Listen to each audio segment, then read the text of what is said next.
एखादा एक्सपिरियन्स किंवा एखादी अशी मिस्टेक जी तुम्ही तुमच्या जर्नीमध्ये केली आणि it was an eye opener for you, आणि मग बरं. तिथनं जर्नी परत बेटर झाली किंवा ट्रॅजेक्टरी बदलली.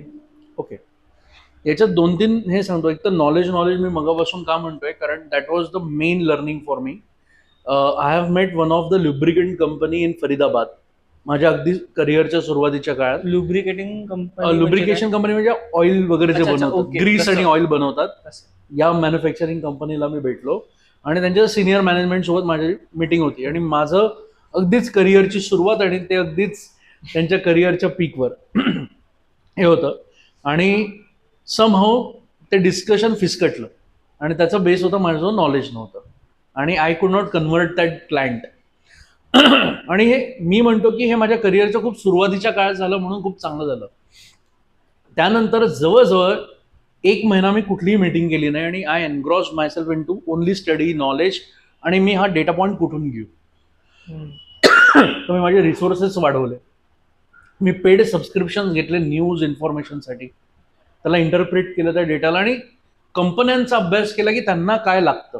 So I understood the behaviour of customer, what they want. What they want doesn't mean that the solution.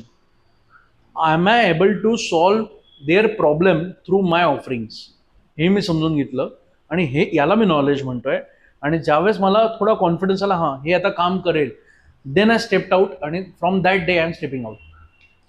So this is one which is knowledge. हे माझा एक एक्सपिरियन्स होता की just because I lack knowledge I lost the deal आणि that may have costed me to lose my confidence as well. म्हणून मला ते तिथेच पकडून ठेवणं गरजेचं होतं आणि त्याला निगेटिव्हली न घेता मी त्याला कसं कन्व्हर्ट केलं की कुठे मला दिसलं की अरे हे इथे मी चुकलो. सो इन्स्टेड मी कसा दिसतोय, कसा आहे, माझं बॅकग्राऊंड काय, सगळं कट ऑफ करून काय गरजेचं आहे याच्यावर ज्यावेळेस मी फोकस केला त्यावेळेस मला लक्षात आलं की यालाच ग्रूम केलं पाहिजे. नंबर 1. नंबर 2, कधीही कुठलीही गोष्टचं परसेप्शन करू नये. म्हणून मी म्हणतो की अझम्पशन्सवर जगू नका, क्लॅरिटी घ्या. आणि बिझनेस करत असाल, जॉब करत असाल, एखादं काम तुमच्या समोर आलंय त्याची क्लॅरिटी घ्या.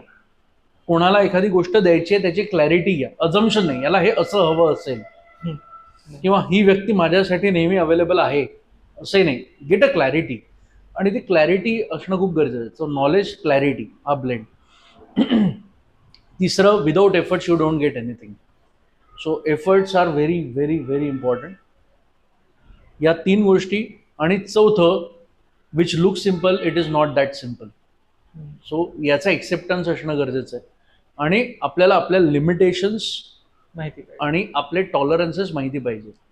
तर या जर का गोष्टींवर फोकस केला आतापासून तर मला वाटतं हे चांगलं आहे. Knowledge is like a cloth. हे नसेल तर आपलं अंग उघडं पडेल, इतकं ते सोपं आहे. म्हणून नॉलेज सगळ्यात पहिले.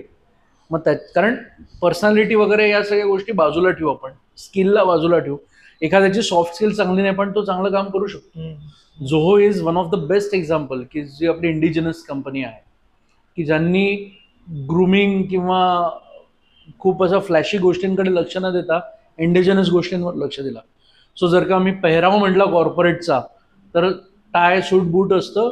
You just look at mister bamboo, he is in lungi and in just a shirt and he has created multi-billion company in India itself.